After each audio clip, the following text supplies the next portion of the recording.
Video kali ini, kita bakal ngebahas sesuatu yang menarik banget, yaitu kebiasaan-kebiasaan orang Tionghoa yang bikin mereka kaya raya.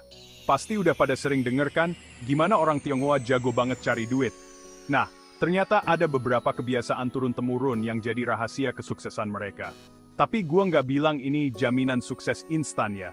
Cuma dengan belajar dan nerapin kebiasaan-kebiasaan ini, siapa tahu bisa jadi inspirasi buat kita ngeraih tujuan finansial. Siap? Langsung ke kita tuh. Pernah lihat orang kaya tapi penampilannya sederhana banget? Nah, ini dia salah satu ciri khas orang Tionghoa. Mereka diajarin buat hidup sederhana dan gak gampang tergoda gaya hidup mewah, meskipun punya banyak uang. Mereka lebih milih pakai uangnya buat hal-hal yang lebih penting, kayak investasi atau pendidikan. Bukannya pelit, tapi mereka ngerti kalau gengsi nggak bakal bikin kaya. Justru dengan hidup sederhana, mereka bisa lebih fokus ngejar tujuan finansial mereka. Coba deh kita inget-inget lagi, seringkali kita kejebak beli barang-barang yang sebenarnya nggak terlalu kita butuhin. Gaya hidup konsumtif kayak gini nih yang bikin kita susah kaya. Orang Tionghoa udah paham banget konsep ini dari dulu. Mereka diajarin buat misahin antara keinginan dan kebutuhan. Kebutuhan dipenuhi, keinginan ditahan. Simple sih, tapi susah dilakuin. Tapi kalau kita mau sukses kayak mereka, ya harus mulai belajar dari sekarang. Gimana menurut kalian? Masih mau ngikutin gaya hidup hedonis, atau mulai hidup sederhana dan fokus ke tujuan finansial? Nah, ini nih yang bikin orang Tionghoa beda. Mereka diajarin tentang keuangan sejak kecil. Bukan cuma cara nabung di celengan ayam, tapi bener-bener tentang gimana uang bekerja. Mereka diajarin cara ngatur uang, investasi, bahkan sampai bisnis. Nggak heran kalau mereka udah pinter cari duit sejak muda. Beda sama kita yang baru belajar soal keuangan pas udah gede, bahkan banyak yang nggak peduli sama sekali. Padahal, pendidikan keuangan itu penting banget loh. Dengan ngerti konsep dasar keuangan, kita bisa lebih pinter ngatur uang, nggak gampang terjebak utang, dan bisa nyiapin masa depan dengan lebih baik. Bayangin kalau kita diajarin tentang investasi sejak kecil, pasti sekarang udah punya banyak aset dan hidup tenang. Makanya, penting banget buat kita mulai belajar tentang keuangan, nggak peduli berapapun usia kita. Mulailah dari hal-hal kecil, seperti nyatet pengeluaran, bikin anggaran, dan belajar investasi. Ingat, pendidikan keuangan, amurni investasi terbaik Benetton, Yumas baik. Jangan kaget kalau lihat banyak orang Tionghoa sukses yang dulunya mulai dari bisnis kecil-kecilan. Mereka nggak malu jualan di pasar, buka warung, atau jadi pedagang kaki lima. Bagi mereka, yang penting halal dan bisa menghasilkan uang. Mereka punya mental baja dan nggak takut gagal. Justru, dari kegagalan itu, mereka belajar dan terus berkembang. Nggak kayak kita yang seringkali gengsi dan takut memulai usaha. Padahal, memulai dari kecil itu banyak manfaatnya loh. Kita bisa belajar langsung dari lapangan, ngerti seluk-beluk bisnis, dan membangun jaringan. Selain itu, modal yang dibutuhkan untuk memulai bisnis kecil juga relatif lebih rendah. Jadi, nggak ada alasan buat takut mencoba. Yang penting, kita punya tekad yang kuat, mau belajar, dan pantang menyerah. Ingat, semua pengusaha sukses pasti pernah melewati fase merintis dari bawah. Jadi, jangan takut untuk memulai dari kecil dan teruslah belajar untuk mengembangkan bisnis Anda. Bab 4. Kekuatan keluarga, kunci sukses yang sering terlupakan. Keluarga adalah segalanya bagi orang Tionghoa. Mereka punya ikatan yang kuat dan saling mendukung, terutama dalam hal bisnis. Nggak jarang kita lihat bisnis keluarga yang sukses dijalankan turun-temurun. Mereka kompak, saling percaya, dan punya visi yang sama. Mereka kerja sama buat mencapai tujuan bersama. Nggak ada tuh yang namanya saling menjatuhkan atau iri hati. Saling mendukung dalam keluarga itu penting banget loh. Dengan adanya dukungan dari orang terdekat, kita akan lebih semangat dan optimis dalam menghadapi tantangan. Nggak cuma dalam bisnis, dalam kehidupan sehari-hari pun, kita perlu membangun hubungan yang harmonis dengan keluarga. Karena pada akhirnya, keluarga adalah tempat kita kembali dan berbagi kebahagiaan.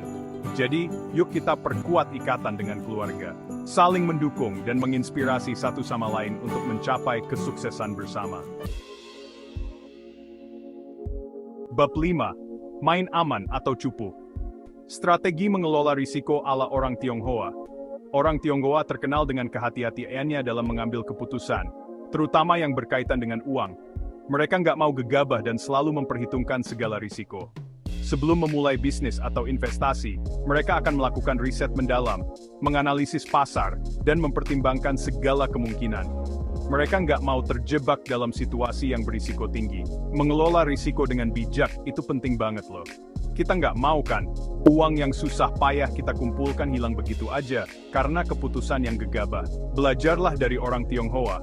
Mereka selalu berpikir jangka panjang dan menghindari spekulasi yang berisiko tinggi.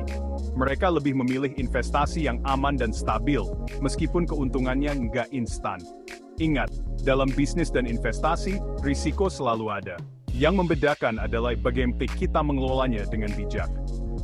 Jangan sampai kita terjebak dalam situasi yang merugikan diri sendiri. Pernah dengar istilah Guanxi? Ini dia salah satu kunci sukses orang Tionghoa dalam berbisnis. Guanxi itu kayak jaringan pertemanan atau relasi yang mereka bangun dan jaga dengan baik. Bagi mereka, relasi itu penting banget.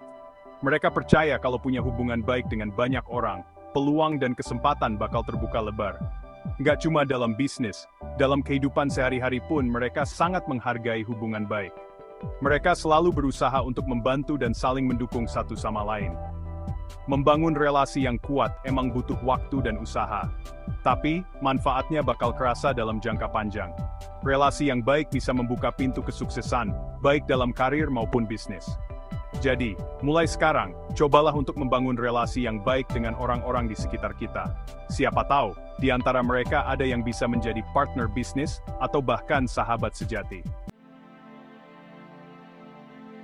Orang Tionghoa nggak cuma mikirin hari ini, tapi juga masa depan. Mereka punya visi jangka panjang, dan selalu mikirin gimana caranya biar kesuksesan mereka bisa terus berlanjut. Mereka nggak gampang tergiur dengan keuntungan instan. Mereka lebih milih membangun pondasi yang kuat, biar bisnis atau investasi mereka bisa bertahan lama. Punya visi jangka panjang itu penting banget loh. Dengan begitu, kita punya arah dan tujuan yang jelas dalam hidup. Kita jadi lebih semangat buat kerja keras dan mencapai apa yang kita inginkan. Coba deh mulai dari sekarang, tentukan apa visi dan misi hidup kita. Apa yang ingin kita capai dalam 5, 10, atau 20 tahun ke depan. Tulis dan jadikan itu sebagai panduan dalam setiap langkah kita. Ingat, kesuksesan yang sesungguhnya adalah kesuksesan yang berkelanjutan, dan itu hanya bisa dicapai dengan visi jangka panjang yang jelas. Satu hal yang bikin orang Tionghoa beda adalah cara pandang mereka tentang kegagalan. Mereka nggak nganggap kegagalan sebagai akhir dari segalanya. Justru, mereka melihat kegagalan sebagai pelajaran berharga untuk menjadi lebih baik lagi. Mereka nggak takut mencoba hal baru, meskipun ada risiko gagal. Bagi mereka, kegagalan adalah proses pembelajaran yang nggak ternilai harganya. Dari kegagalan, mereka belajar untuk mengidentifikasi kesalahan, memperbaikinya, dan bangkit lebih kuat. Mentalitas kayak gini nih yang perlu kita tiru. Jangan takut gagal, karena kegagalan adalah bagian dari proses menuju sukses. Yang penting, kita belajar dari setiap kesalahan, dan terus berusaha untuk menjadi lebih baik. Ingat, orang sukses adalah orang yang pernah gagal, tapi nggak pernah menyerah. Jadi, teruslah belajar, teruslah berjuang, dan jangan pernah berhenti untuk berkembang. Gimana? Menginspirasi banget kan, kebiasaan-kebiasaan orang Tionghoa ini? Ternyata, kunci sukses mereka nggak melulu soal uang, tapi juga tentang pola pikir, etos kerja, dan cara mereka memandang hidup. Kebiasaan-kebiasaan ini sebenarnya nggak eksklusif untuk orang Tionghoa. Siapa saja bisa menerapkannya jika mau. Kuncinya adalah disiplin, konsistensi, dan komitmen untuk terus belajar dan berkembang.